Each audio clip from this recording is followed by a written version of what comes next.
요즘 대한민국의 사회 분위기는 참 장님 기도하셨던 것처럼 많은 우려와 또 많은 두려움과 또 심하게 말하면 그런 공포 속에 하루하루를 살아가는 것 같습니다. 마스크를 사기 위해서 줄을 서 있는 장면들이 우리 일상에서 목격되고요. 또 사람들은 좀 위험하면 자발적 격리를 하고 사회적 거리두기라고는 새로운 신종어가 또 만들어지고, 학교 개강이 연장되고 모임이 취소되고 세미나가 취소되고 졸업식이 취소되고 여행이 취소되고 급기야는 종교 활동도 잠정적인 중단을 맞이하고, 그리하여 실시간 예배로 또 전환하고, 아시아뿐만 아니라 유럽 사회에서도 코로나 때문에 진통을 겪고 있고, 또 최근에는 미국 대통령 도널드 트럼프가 미국을 전면 통제한다, 미국의 문을 걸어 잠그는 그런 초강수를 두는 그러한 시대를 우리가 살아가고 있습니다. 저는 생각할 때 지금 이 현 시점이 삶과 죽음, 이 두 세계가 굉장히 밀착되어 있는 그러한 시대라고 생각합니다. 사느냐 죽느냐. 살고 있기 때문에 죽음이 멀리 느껴졌었는데, 사는 것이 곧 죽음과 바로 연결되어 있다라고 하는, 굉장히 가까워 있다라고 하는 그러한 인식을 많은 사람들이 하는 것 같습니다. 하지만 한 가지 분명한 사실은 전쟁과 기근, 또 질병과 세상의 어둠의 세력이 아무리 창궐하고 우리를 두렵게 만들고 우리 안에 있는 참 자유를 빼앗아가고 소망을 강탈한다 할지라도, 모든 죄와 사망으로부터 우리를 살리시고 우리에게 생명을 주시고 우리에게 소망을 불어넣어 주시는 그 하나님이 우리와 함께하기 때문에 우리는 날마다 그런 공포와 두려움 속에서 이기며 승리하는 삶을 살게 될 줄로 믿습니다. 그런 은혜와 축복이 여러분의 삶 가운데 늘 함께하기를 주님 이름으로 축복합니다. 오늘 말씀은 그리스도 안에서 우리가 바라는 것, 그리스도 안에서 우리가 바라는 것. 여러분은 그리스도 안에서 무엇을 바라고 계십니까? 다른 때는 몰라도 이 코로나 전국, 이 코로나 사태 기간에는 우리가 세상에서 더 잘 먹고 더 잘 살고 더 많이 가지고 더 많이 높아지고 이런 것들을 추구하기보다 살고 싶다, 안전하고 싶다, 좀 건강하고 싶다, 우리의 삶이 흔들리지 않고 그대로 보존되고 싶다, 내 가까운 사람들이 고통당하지 않고 그저 평안하게 지내고 싶다라고 하는 그러한 인간의 내면의 진실한 그러한 소망들이 오늘을 살아가는 우리들의 진정한 소망인 것 같습니다. 죄와 사망의 문제가 우리를 엄습할 때 우리가 더 진실해지는 거예요. 우리를 겹겹이 싸고 있는 세상의 모든 굴레와 세상의 모든 그 치장으로부터 우리가 다 그것을 다 내려놓았을 때 진정한 우리 자신, 진정한 우리의 자아, 진정한 우리의 소망, 진정한 우리의 그 중요한 가치들이 그때부터 비로소 빛을 발하는 거예요. 가장 중요한 것이 뭐냐? 인생을 살면서, 세상을 살면서, 더불어 살면서 가장 중요한 인생의 가치는 생명이라는 거예요.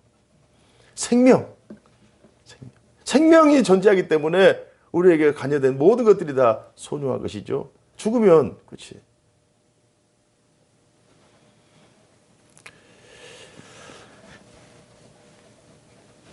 바울은 고린도전서 15장 19절에 다음과 같이 말씀합니다. 만일 그리스도 안에서 우리가 바라는 것이 다만 이 세상의 삶뿐이면 모든 사람 가운데 우리가 더욱 불쌍한 자인이라, 이런 말씀입니다. 우리 그리스도인들, 하늘의 소망을 두고 예수 그리스도 안에서 참 생명을 소망 가운데 바라보고 사는 하나님의 나라 백성들, 영원한 생명을 꿈꾸며 영원한 생명을 소망하는 우리 그리스도인들이 이 세상에 소망을 두고 이 세상의 소망이 전부인 걸로 알고 살아간다면 이 세상의 많은 사람들 중에 우리가 가장 무익하고 불쌍한 사람입니다. 그렇기 때문에 우리는 이 세상이 추구하는 그런 소망 이외에 더 큰 소망을 가지고 있기 때문에 우리와 세상 사람들은 구별이 되는 거예요. 위기가 오면 올수록, 사태가 심각해지면 심각해질수록, 죽음의 공포가 우리에게 엄습하면 엄습할수록 우리와 세상 사람들의 사이는 더 분명해지는 거예요.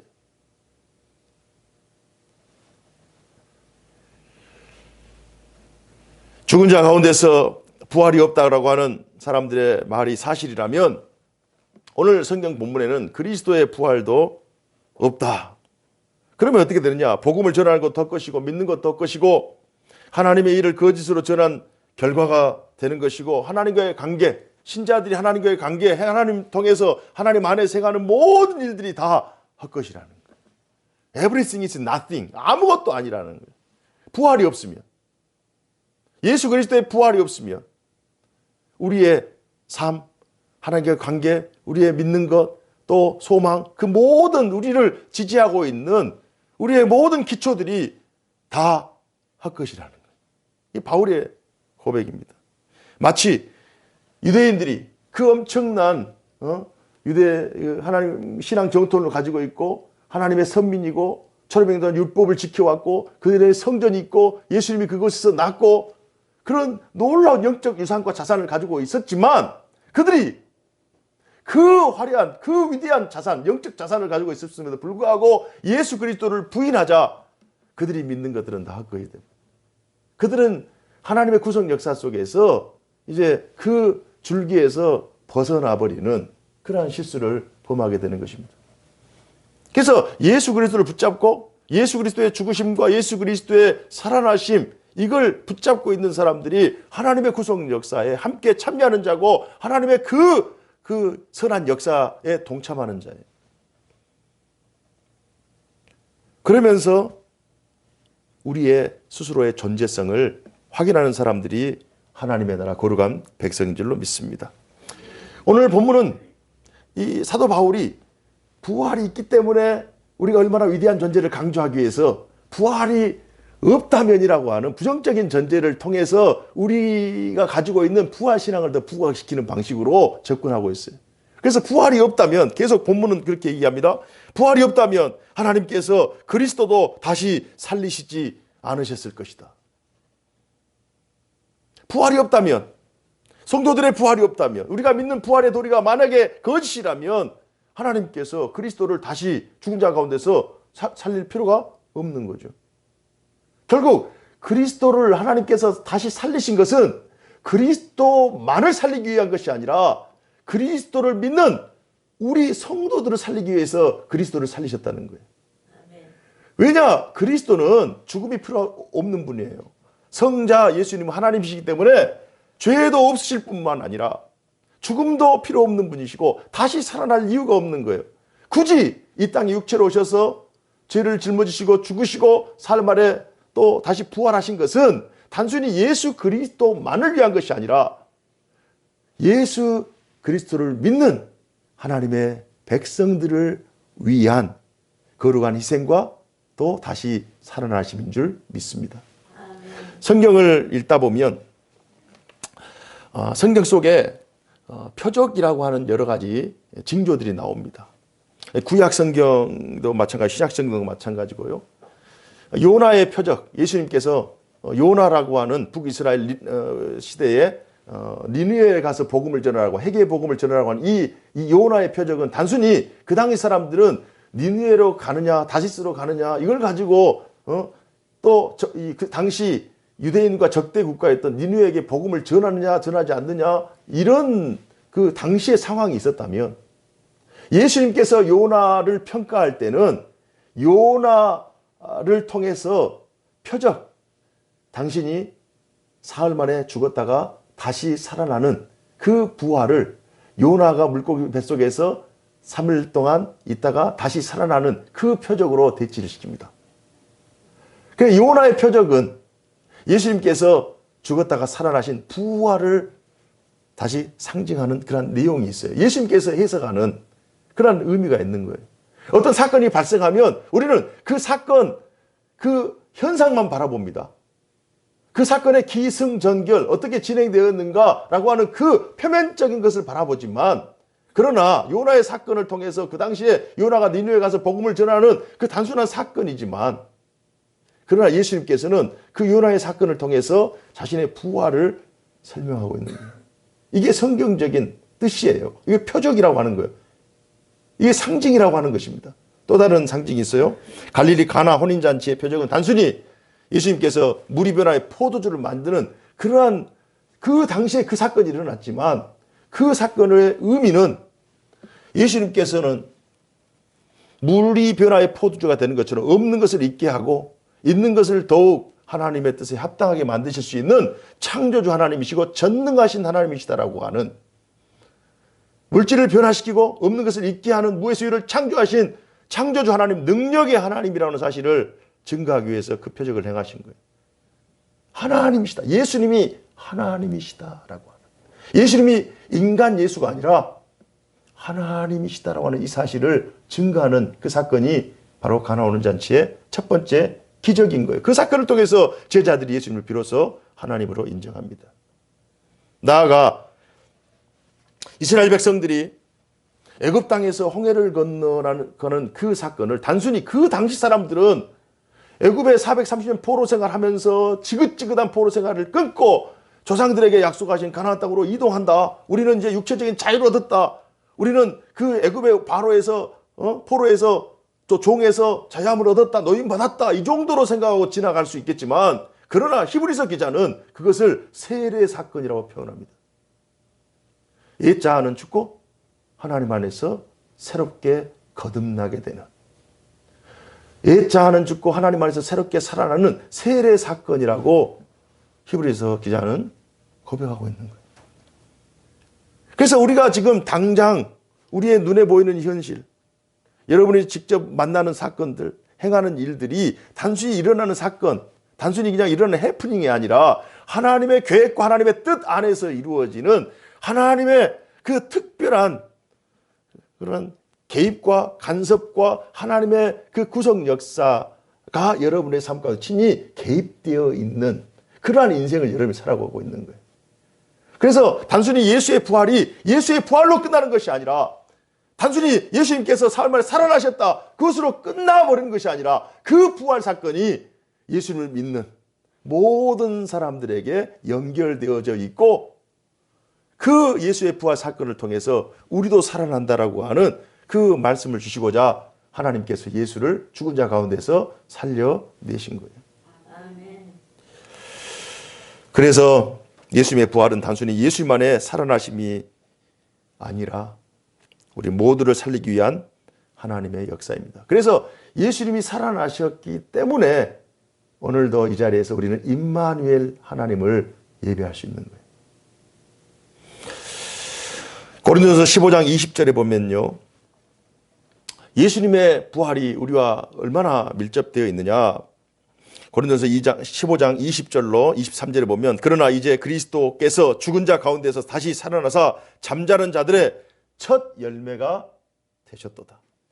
사망이 한 사람으로 말미암았으니 죽은 자의 부활도 한 사람으로 말미암는도다. 그러니까 그리스도의 부활이 모든 믿는 자들의 부활의 첫 열매가 된 거예요. 첫 열매. 그러면 그 뒤에 따라오는 모든 사람들은 예수님께서 부활한 것처럼 우리도 부활한다는 거예요. 예수님께서 죽으신 것처럼 우리도 십자가에 달려 죄가 죽고, 예수님께서 살아난 것처럼 우리도 하나님 안에서 의의 생명의 주인공들이 되는 것입니다. 고린도서 15장 22절 23절에는 아담 안에서 모든 사람이 죽은 것 같이 그리스도 안에서 모든 사람이 삶을 얻으리라. 그러나 각각 자기 차례대로 되리니. 다 차례가 있다는 거예요. 차례대로. 예수님께서 첫 번째, 사도들이 두 번째, 교회 시대의 모든 믿는 자들이 순서대로 왔다가 예수 안에서 참 신앙을 갖고 부활 신앙을 믿고 다시 살아나는 차례대로 되리니, 먼저는 첫 열매인 그리스도요, 다음에는 그가 강림하실 때에 그리스도에게 속한 자라. 할렐루야. 아멘.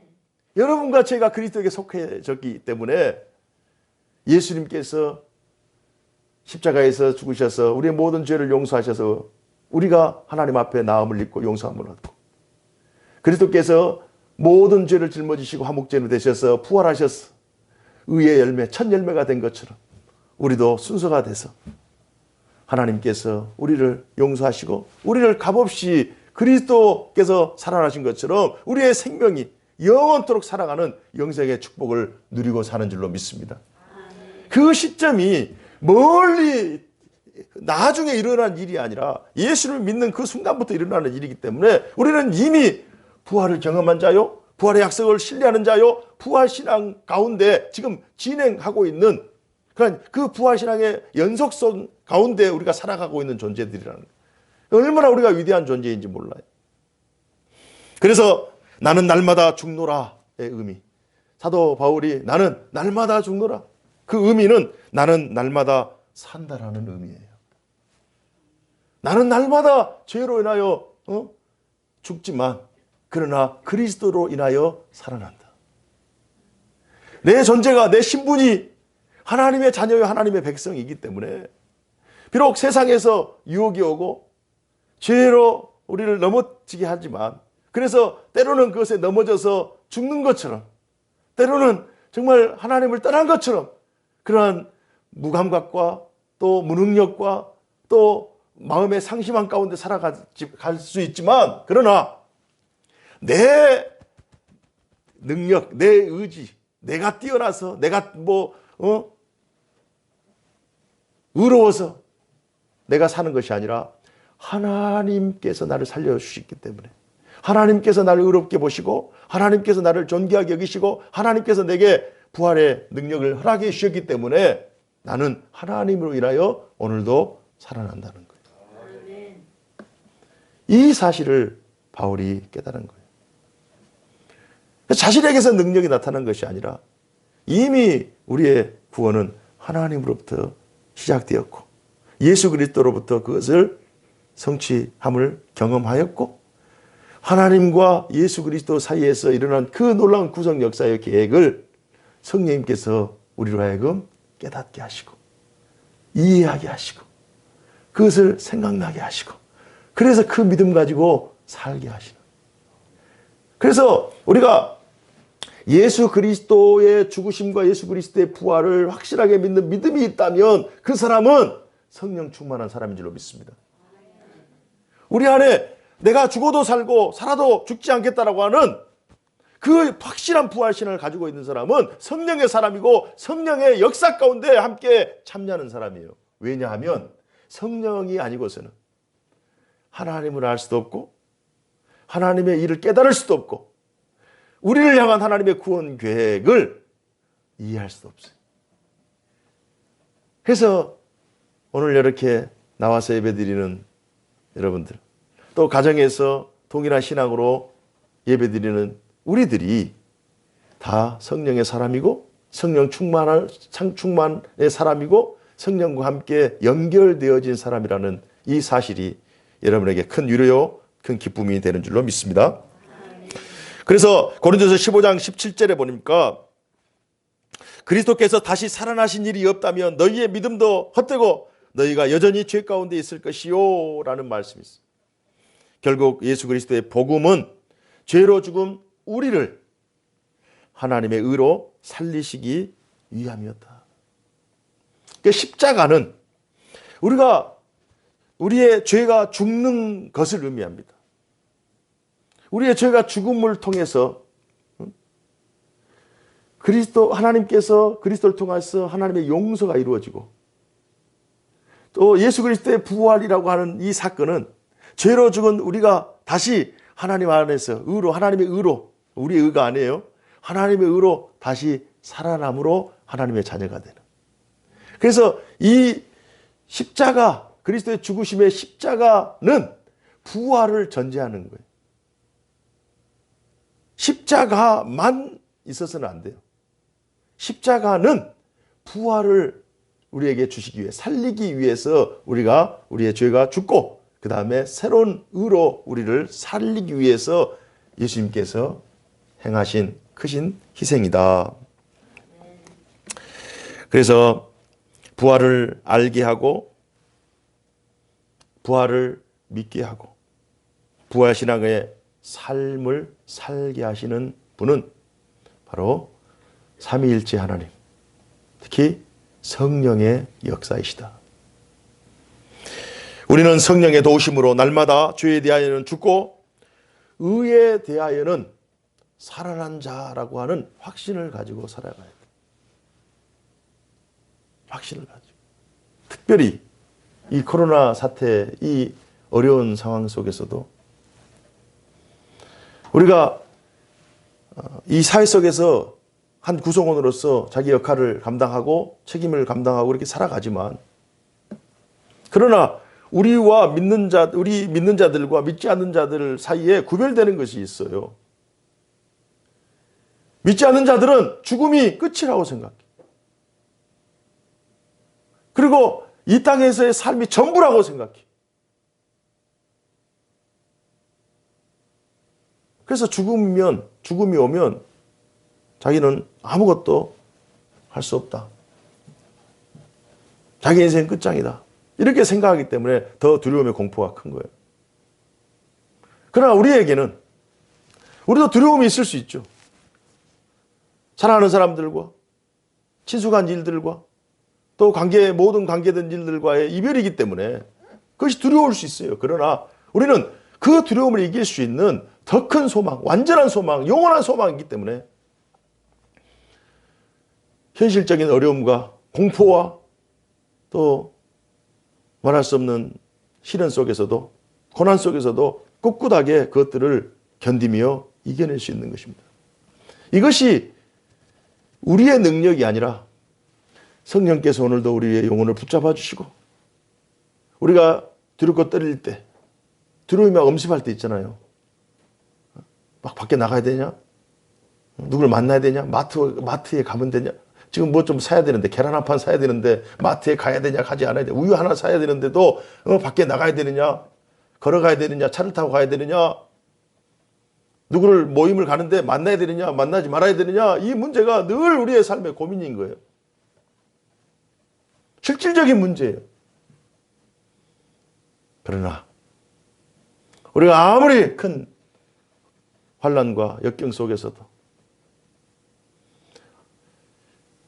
이 땅에서 하나님께서 우리에게 사명을 주시고, 그 사명이 우리가 사는 날 동안 유효하면, 사명의 기한이 유효하면, 사명의 기한이 아직 남아있으면 하나님께서 우리의 생명을 보존해 줄 것이고, 그렇지 못하면 하나님께서 부르시면 기쁨으로 우리는 부활의 영광 가운데 참여하면 되는 거예요. 그래서 우리가 할 수 있는 최선의 길은 다 하지만 생명은 하나님께 있기 때문에 하나님을 의지하면서 한 걸음 한 걸음, 두려움의 공포가 아니라 두려움 속에서도 하나님이 나를 보호하신다. 하나님이 나를 끝까지 사랑하신다. 나를 끝까지 책임지신다. 생명이 어떤 의사가 우리의 생명을 보장해 주는 것이 아니고요, 국가가 우리의 생명을 보장해 주는 것이 아니에요. 생명의 주권은 하나님에게 있는 거예요. 그래서 우리가 부활 사건이 있다면 우리는 죽어도 살고 살아도 죽지 않는 그런 놀라운 능력이 우리 안에 있기 때문에 우리는 세상을 이기는 자요, 세상이 감당할 수 없는 자입니다. 그래서 우리는 나는 살아난 자다, 다시 살아난 자다. 죄의 싹은 사망이거든요. 그래서 죄가 있는 것들은 다 죽을 수밖에 없지만 하나님께서 우리에게 죄의 용서함을 통해서 우리가 다시 살아나는 놀라운 축복을 주셨기 때문에 예수의 부활의 능력으로 모든 시련을 이기며 나는 승리할 것이다. 우리 가정도 이길 것이다. 우리 교회도 이길 것이다.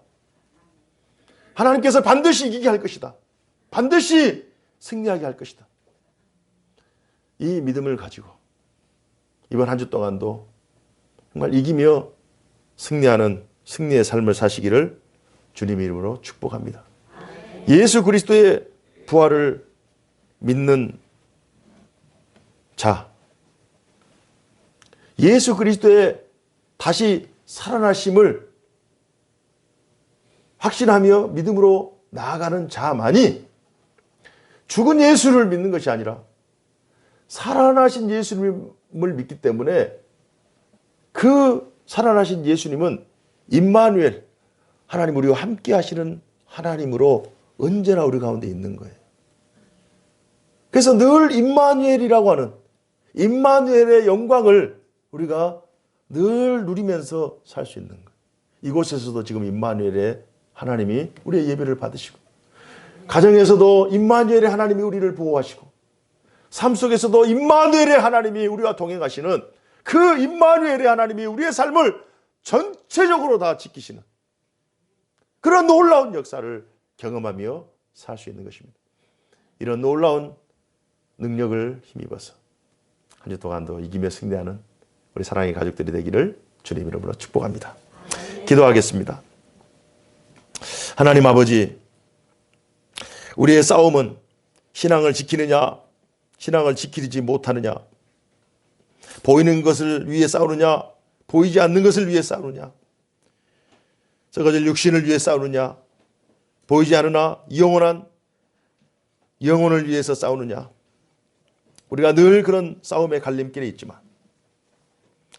하나님께서 예수 그리스도 이 땅에 보내시고 우리의 구원을 통한 놀라운 일들을 행하셨기 때문에 우리를 위하여 죽으신 예수께서 우리를 위하여 살아나신 그 부활 신앙을 힘입어 우리가 살아도 죽지 않고 죽어도 영원히 사는 그런 놀라운 영적 신비, 그런 놀라운 영적 현실 속에 부활 신앙으로 모든 어려움들을 이기며 극복하고 승리하는 그런 승리의 삶을 살아갈 수 있도록 도와주옵소서.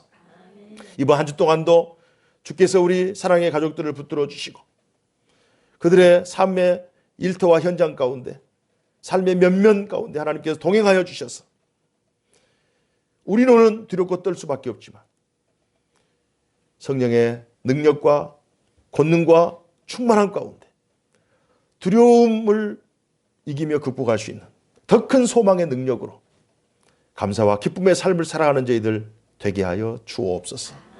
허락하심을 믿사옵고 살아계신 주 예수 그리스도 이름으로 간절히 기도하옵나이다. 아멘.